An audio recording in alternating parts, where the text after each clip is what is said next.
Hello everyone, आज हम पढ़ेंगे uses of present continuous tense, जो प्रेजेंट टेंस का सेकंड टाइप है। First type present indefinite tense मैंने अपने फर्स्ट वाले वीडियो में पढ़ाया है।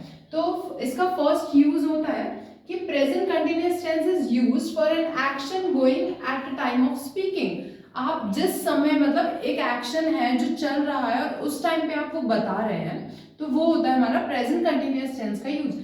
First for example, she is singing, यानी कि वो गा रही है। हम जब ये सेंटेंस बोल रहे हैं उस टाइम पे भी वो काम कर रही है, इसीलिए ये हो जाएगा हमारा प्रेजेंट कंटिन्यूअस टेंस, यानी कि वो काम प्रेजेंट में कंटिन्यू है। नेक्स्ट है यूज है for an action which is irregular in nature but continuous for a period of time. यानी कि इरेगुलर इन नेचर यानी कि अभी वो उस समय के लिए स्टॉप्ड है, जिस समय हम बात कर रहे हैं उस समय के लिए स्टॉप्ड है, बट वो एक पीरियड ऑफ टाइम के लिए कंटिन्यू रहता है। For example, I am reading Ramayana. जब हम ऐसे टाइप के सेंटेंसेस बोलते हैं कि आई एम स्टडिंग या आई एम रीडिंग रामायण, यानी कि मैं रामायण पढ़ती हूँ। रामायण में दिन में 1 घंटा पढ़ती हूँ, पर पूरे टाइम नहीं पढ़ती रहती हूँ, वो एकदम कंटिन्यू नहीं है। पर ये हमारा प्रेजेंट कंटिन्यूअस में इसीलिए आएगा क्योंकि मैं रामायण पढ़ रही हूँ, अभी भी पढ़ रही हूँ, कल भी पढ़ूंगी और परसों भी पढ़ूंगी। नेक्स्ट यूज है हमारा to indicate near future action, यानी कि नियर फ्यूचर एक्शन यानी कि हाँ वो होगा अभी। For example, I am going to cinema tonight, मैं सिनेमा जाऊंगी, वो फ्यूचर में आ रहा है, स्टिल वो हमारा प्रेजेंट कंटिन्यूअस में आएगा क्योंकि नियर फ्यूचर एक्शंस भी हमारे प्रेजेंट कंटिन्यूअस में ही आते हैं। फिर हमारा फोर्थ यूज होगा in habitual action and nature of habit.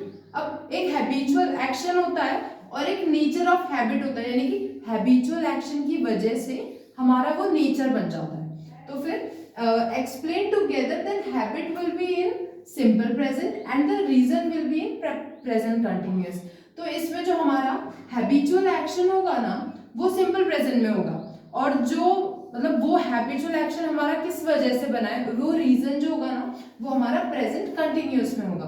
तो स्टार्टिंग वाला जो सेंटेंस होगा वो सिंपल प्रेजेंट में होगा और फिर बाद वाला प्रेजेंट कंटिन्यूअस में। For example, my dog is silly, he is always running out in the road. अब my dog is silly, is आ गया यानी कि वो सिंपल प्रेजेंट में है, तो ये मेरा डॉग जो है वो बहुत लेजी है या पागल है। क्यों पागल है? ही is always running out in the road, क्योंकि वो हमेशा ऐसी रोड पे भाग के चला जाता है। तो ये मेरा प्रेजेंट कंटिन्यूअस में है और आगे वाला सेंटेंस सिंपल प्रेजेंट में है। नेक्स्ट यूज है हमारा the following verb not normally use in continuous tense. अब ये जो वर्ब्स है ना कंटिन्यूअस टेंस में हो रहा होगा ये काम, पर हम इन्हें एज अ कंटिन्यूअस टेंस में जैसे आईएनजी लगा रहे हैं हम हर वर्ब में, तो वो नहीं लगाएंगे हम।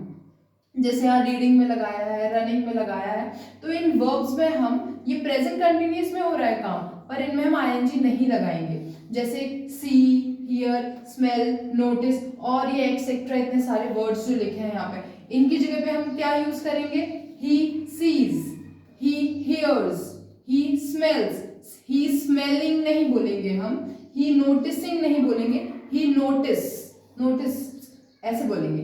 तो और ये भी कुछ सेम वर्ड्स हैं वैसे, ये have, own, possess, belong to, contain, consist, इन सब का मीनिंग एक ही है, हैव।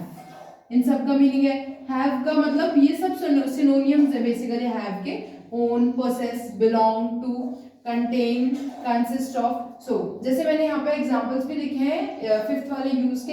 ही हियर्स, वह सुन रहा है, ये काम हमारा प्रेजेंट कंटिन्यूअस में हो रहा है कि वो अभी भी सुन रहा है, बट हम इसमें हियरिंग नहीं बोलेंगे, हियर्स बोलेंगे।